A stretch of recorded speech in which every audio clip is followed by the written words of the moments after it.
피조물에 현시된 하나님의 선. 종교경전 그분은 7층의 하늘을 조화롭게 창조하신 분이시다.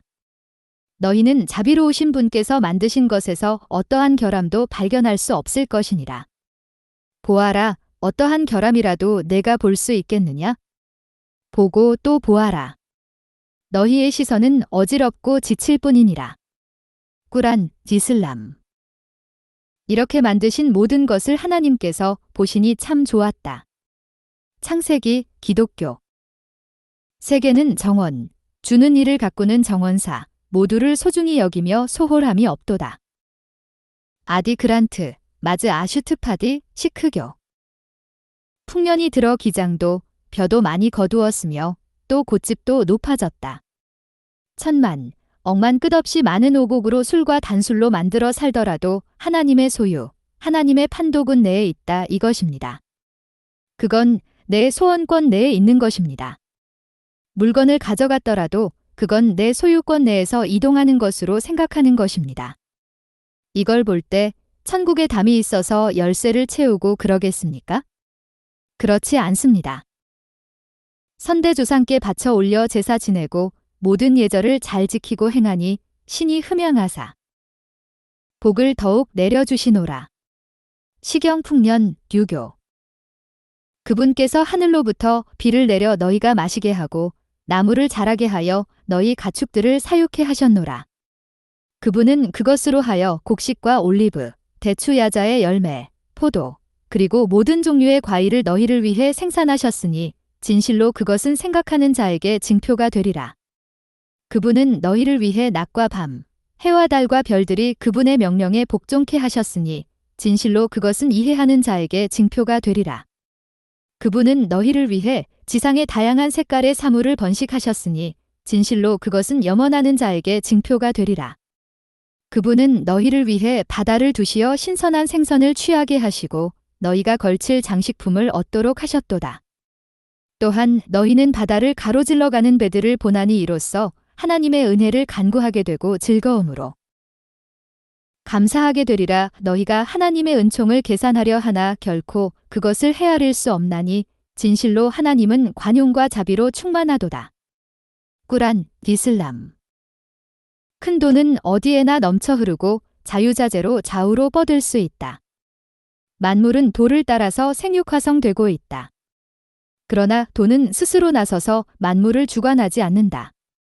그리고 돈은 모든 조화의 공을 이룩하면서도 스스로 취해 갖는 일이 없으며 만물을 감싸고 사랑하고 키우면서도 주재하고 지배하지 않는다.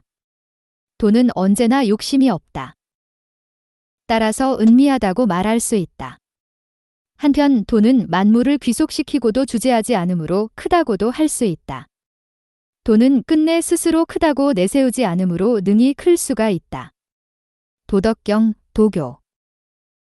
무시 이래로 존재해온 깨달음과 열반의 청정한 통일의 근본 원인은 통합하는 자비의 원리, 청정함, 조화, 닮음, 리듬, 영원함, 그리고 평화의 통일 원리이다. 그대 자신의 본성 광희 속에 있는 이 원리를 흡수함으로써 그것의 통일 정신은 온갖 다양한 조건 속에서 발견되고 진전되며 또한 실현된다. 수능엄경, 불교. 말씀 선집 하나님이 누구냐 하면 참사랑을 중심 삼고 볼 때 뿌리라는 것입니다. 뿌리는 줄기를 통해서 순과 통하는 것입니다. 그렇게 되어서 가지는 동서남북으로 뻗는 겁니다. 동서남북으로 뻗으면 뻗을수록 순도 자라고 줄기도 자라고 뿌리도 자라는 것입니다. 그래서 하나님은 우리 인간 세계의 참사랑을 중심 삼은 종적인 아버지라는 것을 발견할 수 있습니다. 종적인 참사랑을 중심 삼은 아버지가 창조주이신 것이다. 모든 존재는 작은 것은 큰 것을 위하고 큰 것은 더 큰 것을 위하게 되어 있는 것입니다.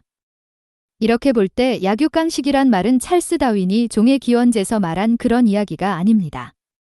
본래부터 그렇게 되어 있는 것입니다. 우주를 만든 주인이 사람을 위해서 만들었기 때문에 사람은 무엇을 먹더라도 죄가 아니라는 것입니다.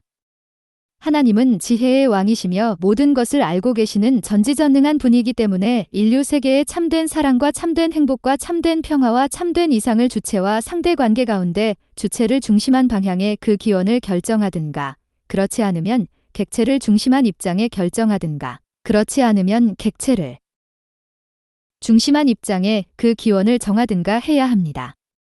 하나님이 그 영원한 이상세계를 바라보면서 그것을 결정하지 않으면 안 된다는 것입니다.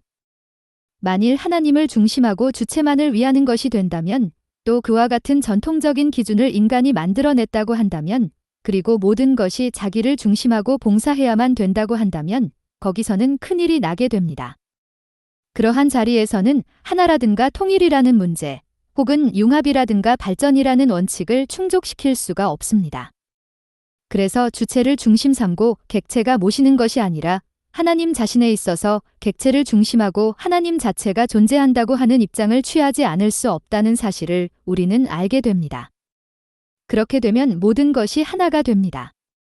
모든 것이 발전의 원칙을 따르게 되니까 전지전능하신 하나님은 이 평화와 행복, 이상과 사랑의 본원의 기준을 위하여 존재하는 것이라고 정할 수밖에 없었다는 것입니다.